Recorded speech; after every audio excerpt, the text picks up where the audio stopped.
welcome back to my channel. My name is Stacey. I'm so glad to have you here. In case you are new here, I'm an infidelity recovery coach and I specialize in helping the unfaithful heal from their affair.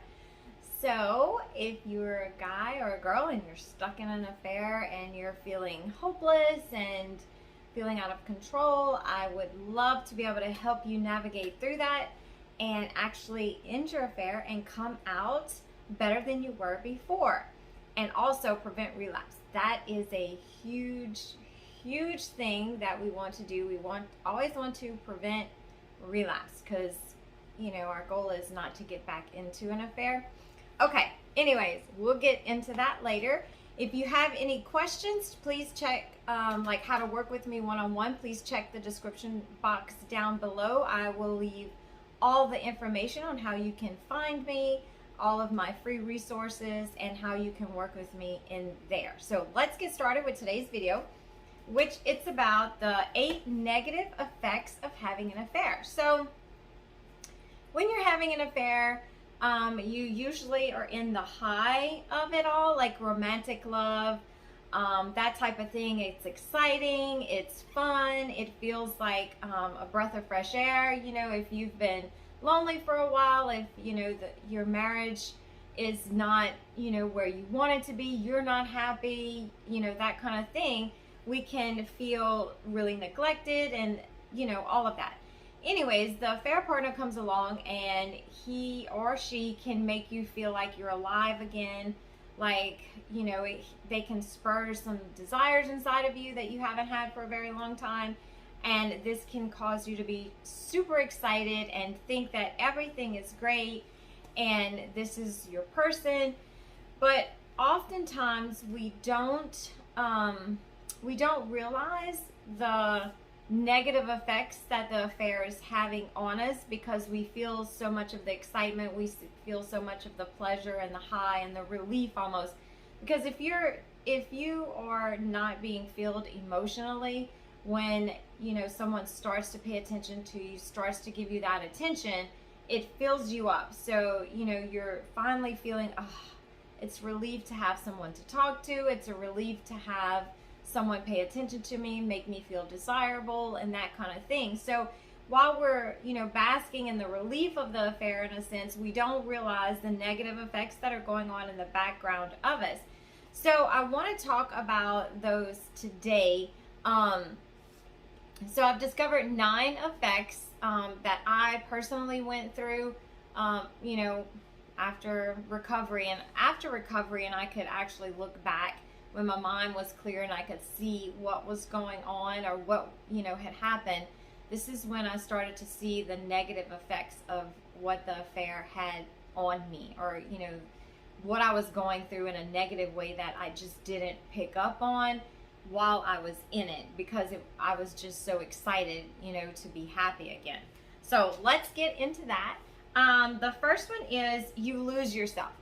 So basically it's like you lose a sense of who you are, your identity. You don't really know who you are, because a lot of times many people say, I can't believe I had an affair.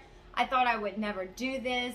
For me, I had one before, so I promised myself I'd never do that again, but yet here I was having another affair. So I was like, I don't even know who I am. I'm crossing all of my moral values. And when we do that, when most people, like I said, they don't think they'll have an affair. They have a value system. They believe that you shouldn't cheat, you should stay faithful.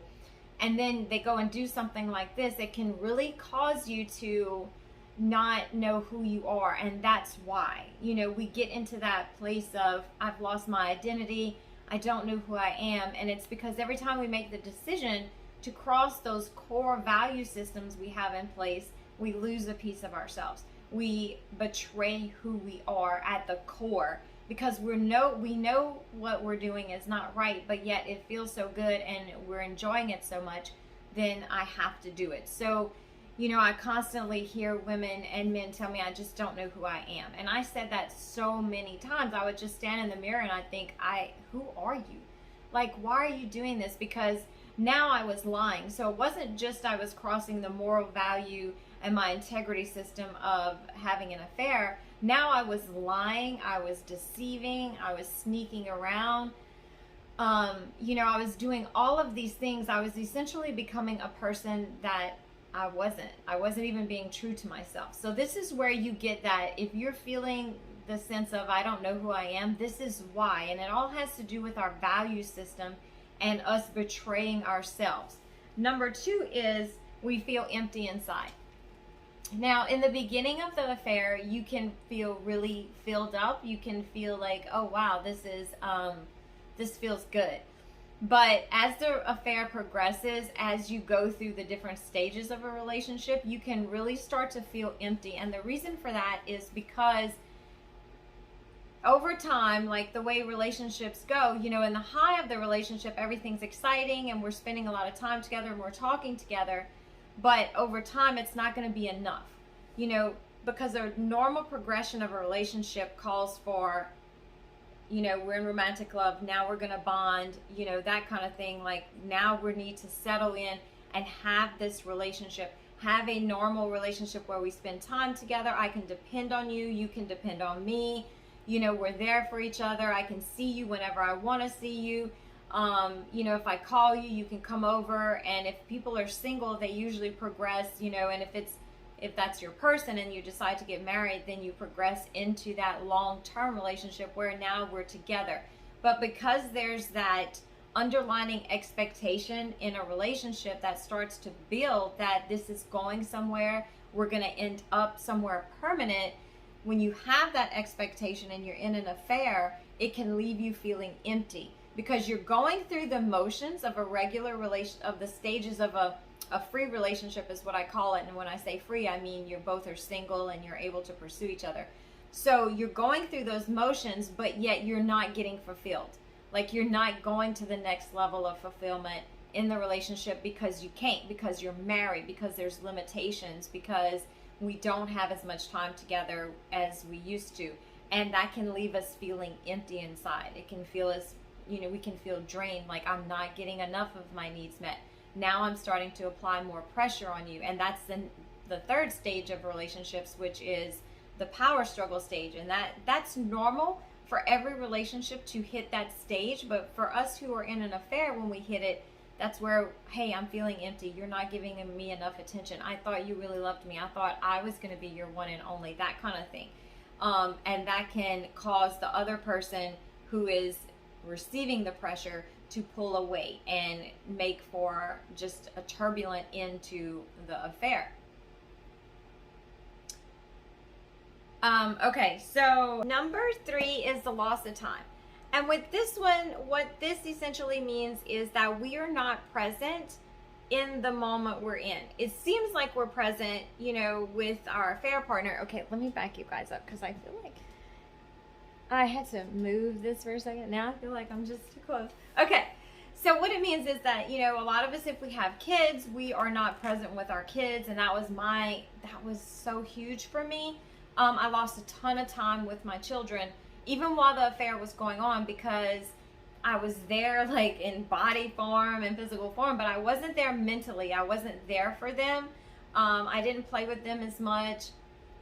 I just didn't give them the attention that they needed because my mind was somewhere else. And we don't, our mind is consumed with our affair partner, and we don't realize how we're losing time with our children, how we're losing time with our friends, or if we are, if we have a career that we really enjoy and we're really good at it, then we can lose time with that. We can slack off on, improving ourselves, improving our skills, or trying to climb the ladder, or, get promotion, that kind of thing. We can slack off on that, and we can start to lose a lot of our dreams that we had for our lives, our personal lives. We can lose the ability to enjoy our hobbies that we once enjoyed.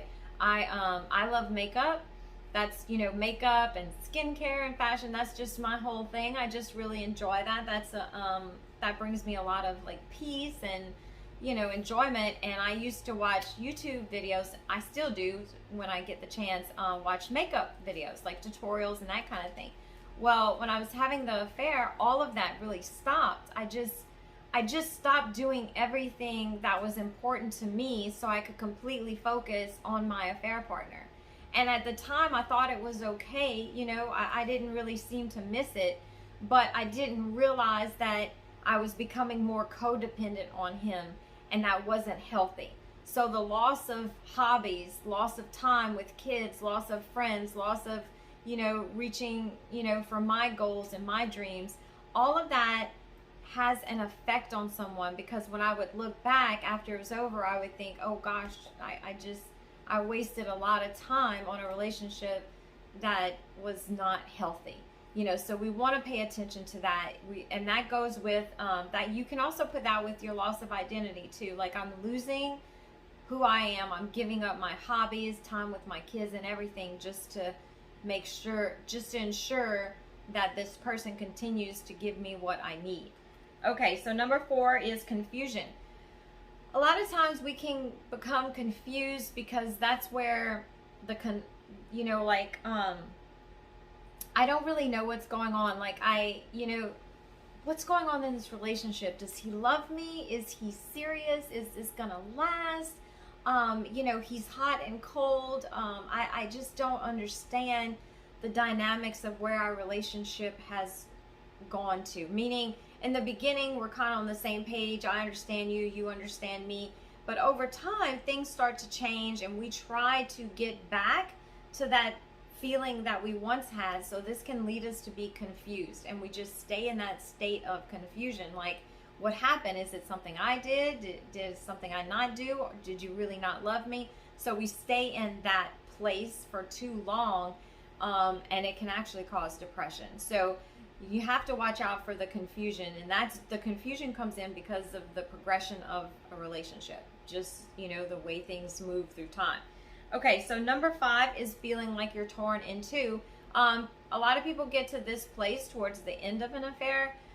It's more of, I want to be with my family. I kind of want to stay with my husband, but yet I want to be with my affair partner. I don't know what to do.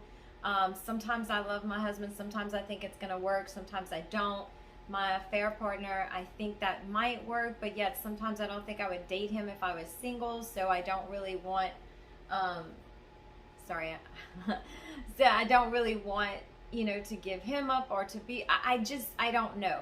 And that might go along with confusion as well. But to me, it's more of it feels like your heart is being ripped in two. Like, I love this person. I love this, situation, and I don't want to give either one of those up, and I don't know what to do.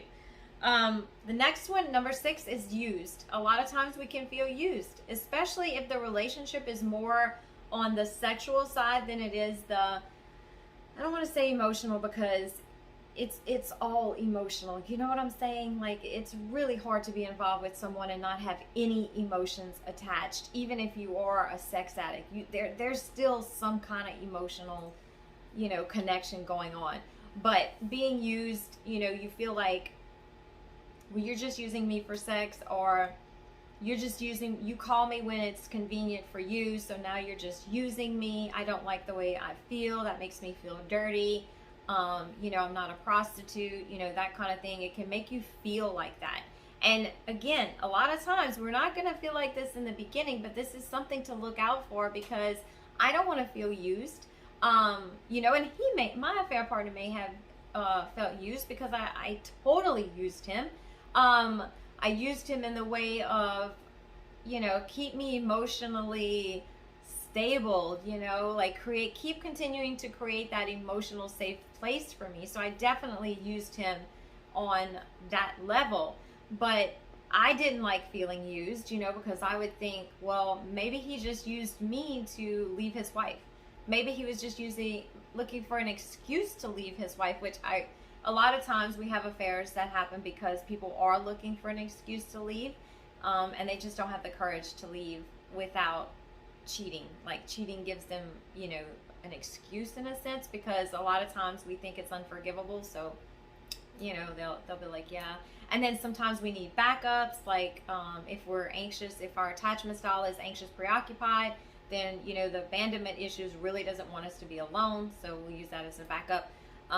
But it can definitely cause feelings of being used. and that is all negative. And when I say, these are negative effects, that means that they have a negative effect on the body, on your mind, on, mentally, emotionally, and it's not worth it. The consequences of the high is not worth the, this pain that we ultimately get into. Like, eventually all of us is going to get into this pain somewhere down the line. Even if you marry this person, you're still going to have to face this and learn how to work through it. Okay, so the next one is loss of confidence. I can't make decisions. Is this right? Is this wrong? Especially if we are with a narcissist. If our affair partner is a narcissist, then we will lose our confidence because they will make us feel like everything we do is wrong and we cannot make decisions. Like, they will question everything we decide to do. They will make us think that whatever decision we're making is not the right decision, and we will start to lose our confidence. A lot of times they project a lot of negative emotions onto us. We will take them and start to think that this is who I am. Now I don't have confidence in myself. I don't have confidence in my job. I don't know if I should leave my affair partner and go back with my husband because I just can't make that decision now. It's just a real twisted type of dynamic when you get in with a narcissist. It's a lot of gaslighting, a lot of projecting, a lot of things like that. And they beat down the self-esteem of the person that they're with so much that we just think, okay, this is how you see me, so this must be true because I don't know who I am. And that goes again with losing our identity. We get to the place where we have no more confidence, and this is magnified when we're with a narcissist. Okay, and the last one is your attachment style is going to kick in. Now, it doesn't matter if you're an avoidant, if you are a dismissive avoidant, fearful avoidant, anxious, preoccupied. It doesn't matter what your negative attachment style is. It will kick in when you are having an affair. And when you have an insecure attachment style, a lot of times it causes you to read things in a negative way. So if you're anxious, which is something I was, then it's going to kick up your anxiety. You're going to want to be more clingy. You're going to want to apply more pressure. You're going to have more of those thoughts. Does he love me? Is he going to leave me? Is he going to stay? Why hasn't he called me? You're going to be tormented mentally more with what's going on. I'm afraid he's going to leave me. That's really going to pop up in an affair. And it's worse. The attachment styles are worse. Like, our responses are worse when we're having an affair than when we're married, just because now we see our affair partner as our escape, and we've created an escape world together, so we don't want to lose that. So now we become more obsessive. And if you're an avoidant, then you're going to be that person that's hot and cold, where you're going to want to get close, but then you got to protect yourself emotionally, so you're going to pull away, that kind of thing. So this is something that you really want to pay attention to, because these are huge effects. Of course, there's more. I just wrote down the ones that I thought was the most important that you needed to be aware of. So, if you're having an affair, if you're in the high of it, please listen. This is something you will go through at some point in the relationship. If you are trying to get out, we cover all of this stuff in my program. So set up that free chat with me, and I can personalize a program that's just right for you, depending on the stage that you are in.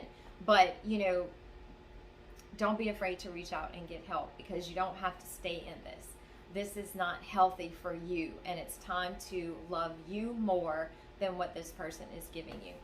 Okay, so I hope this video was helpful. If you have any questions, leave them down below. And as always, thank you for watching, and I'll see you next time. Bye.